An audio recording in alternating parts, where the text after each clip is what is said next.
Hello guys, मैं आसिफ रेहान स्वागत करता हूं आप सबका मार्क्सवेल एजुकेशन में और आशा करता हूं आप सब स्वस्थ होंगे, अच्छे होंगे। तो दोस्तों, आज का वीडियो जो है वो है दी कोल्ड वॉर इरा शीत युद्ध का दौर के थर्ड पार्ट का। और जिन्होंने इसका पार्ट वन और पार्ट टू नहीं देखा है तो वो जरूर देखें। इसका लिंक आपको डिस्क्रिप्शन में मिल जाएगा। और अगर आप मुझसे कांटेक्ट करना चाहें तो इन आईडी पर मुझसे जुड़ सकते हैं। ये मेरा व्हाट्सअप नंबर है और ये इंस्टाग्राम आईडी आसिफ रेहान 1402। आप मुझसे फेसबुक पेज पर भी जुड़ सकते हैं।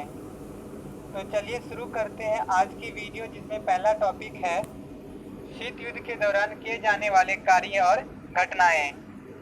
Work events to be done during the cold war. इस टॉपिक में हम जानेंगे कि कोल्ड वॉर के दौरान अमेरिका और सोवियत संघ ने एक दूसरे को नीचा दिखाने और विश्व में अपना दबदबा बढ़ाने के लिए क्या क्या काम किए, जिस कारण कोल्ड वॉर इतना लंबा चला। इसमें पहला टॉपिक है बर्लिन की नाकेबंदी। जर्मनी के हार मान जाने के बाद पूरे यूरोप में वर्ल्ड वॉर समाप्त हो गया था। इसके बाद जर्मनी का पार्टीशन हो गया था। जर्मनी दो भागों में बंट गया था। पश्चिमी जर्मनी पर अमेरिका, फ्रांस और ब्रिटेन का अधिकार था, जबकि पूर्वी जर्मनी पर सोवियत रूस का। 1948 में सोवियत संघ ने बर्लिन को पूरे तरीके से ब्लॉक कर दिया था, जिस कारण कोल्ड वॉर को और ज्यादा बल मिल गया था। रूस ने बर्लिन और पश्चिमी जर्मनी के बीच के रास्ते को बंद कर दिया था, जिससे बर्लिन के लोग ना तो कहीं आ जा सकते थे और ना ही जर्मनी के लोग कहीं आ जा सकते थे। आ गया समझ में? अगर नहीं आया हो तो आपको एक एग्जांपल देकर समझा देता हूँ। दोस्तों, अगर हमें दिल्ली में आना हो तो पहले दिल्ली के आसपास जितने भी बॉर्डर हैं उसको क्रॉस करना पड़ेगा, तभी दिल्ली में हम इंटर कर सकते हैं। सेम वे में उसी तरह पश्चिमी जर्मनी में जाने के लिए पहले बर्लिन को क्रॉस करना पड़ता था, तभी जर्मनी में जाया जा सकता था। लेकिन बर्लिन को रूस ने पूरी तरीके से ब्लॉक कर दिया था, जिससे अमेरिका जर्मनी में ना जा सके। ठीक है, अब तो आ गया होगा समझ में आपको। अब नेक्स्ट पॉइंट है कोरिया संकट या Korea crisis. Second world war के बाद कोरिया का पार्टीशन हो गया था। नॉर्थ कोरिया में कम्युनिस्ट सत्ता में आए और साउथ कोरिया में वेस्टर्न कंट्रीज को समर्थन करने वाली सरकारें बनी।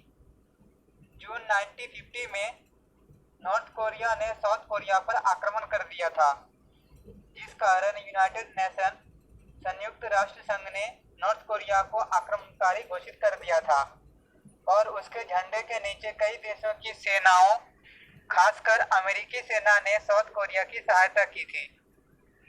दूसरी तरफ कम्युनिस्ट चीन ने नॉर्थ कोरिया को समर्थन देने के लिए वॉर में शामिल हो गया।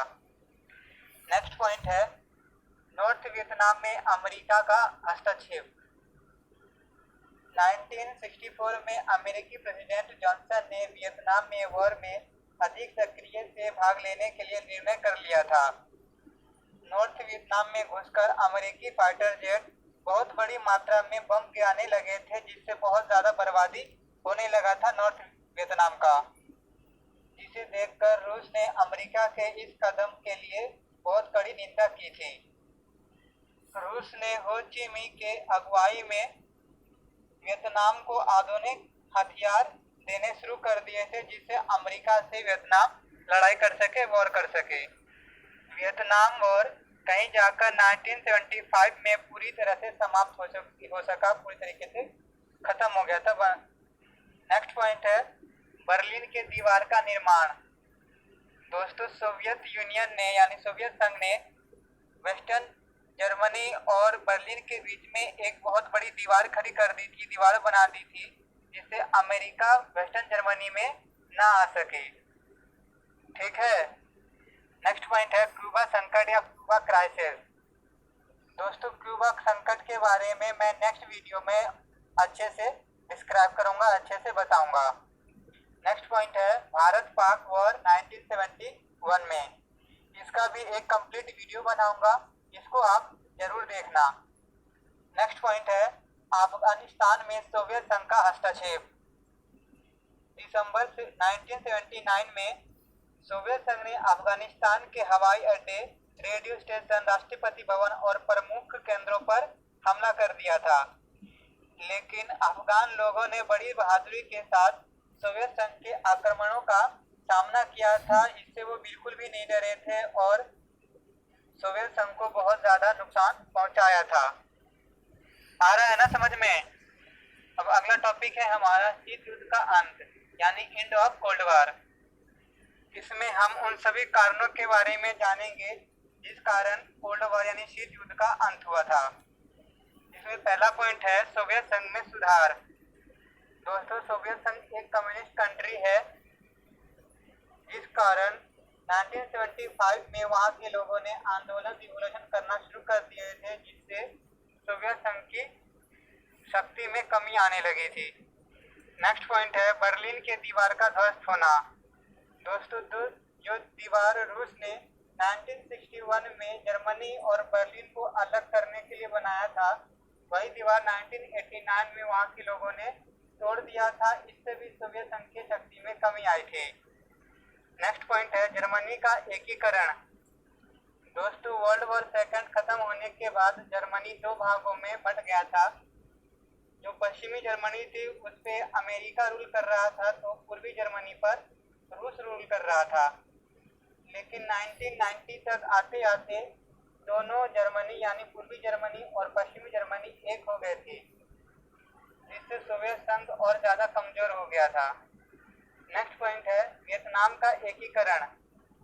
जो वियतनाम 1964 से पहले दो भागों में बटा हुआ था, वही वियतनाम 1976 तक आते आते एक हो गया, यानी दोनों वियतनाम एक हो गए, जिससे कोल्ड वॉर में कमी आई। नेक्स्ट पॉइंट है सोवियत संघ का विघटन, डिसइंटीग्रेशन ऑफ सोवियत यूनियन। 1990 तक आते आते सोवियत संघ की ताकतें बहुत कमजोर हो गया था, जिस कारण सोवियत संघ का विघटन हो गया और इस तरह शीत युद्ध का अंत हुआ। इसके साथ ही दो ध्रुवीयता का भी अंत हो गया, यानी टू पोलर सिस्टम का भी अंत हो गया। ठीक है, अगला टॉपिक है भारत और शीत युद्ध, इंडिया एंड कोल्ड वॉर। गुट निरपेक्ष आंदोलन, नॉन अलाइन्ड मूवमेंट के एक बड़े नायक के रूप में जवाहरलाल नेहरू दो बातों के प्रति सचेत थे। पहला, भारत को कोई भी मिलिट्री ऑर्गेनाइजेशन से अलग रहते हुए हर प्रश्न का निर्णय उसके गुण और दोषों के आधार पर करना चाहिए। और दूसरा ये कि उनका मानना था कि शांति के बिना विकासशील देशों का विकास संभव हो ही नहीं सकता। उनका कहना था कि हथियारों के निर्माण की होड़ में वर्ल्ड पीस को खतरा हो सकता है, खतरे में डाल सकते वर्ल्ड पीस हथियारों के निर्माण में। जवाहरलाल नेहरू के अनुसार नॉन अलाइनमेंट का मतलब चुप्पी लगाकर किनारे बैठ जाना नहीं था। 1950 में कोरिया का युद्ध छिड़ जाने पर भारत ने नॉर्थ कोरिया को कड़े शब्दों में निंदा की थी। 1956 में सुएज नहर को लेकर मिस्र पर हमला हुआ तो भारत ने इंग्लैंड और फ्रांस की कड़ी निंदा की थी। नेहरू जी ने एशिया और अफ्रीका के बहुत से देशों को शांति के रास्ते पे चलने की प्रेरणा दी, उनको इंस्पायर किया था। उन्होंने ये कभी नहीं चाहा था कि रूस और अमेरिका के बीच जो कंपटीशन है उनसे कोई लाभ उठाया जाए।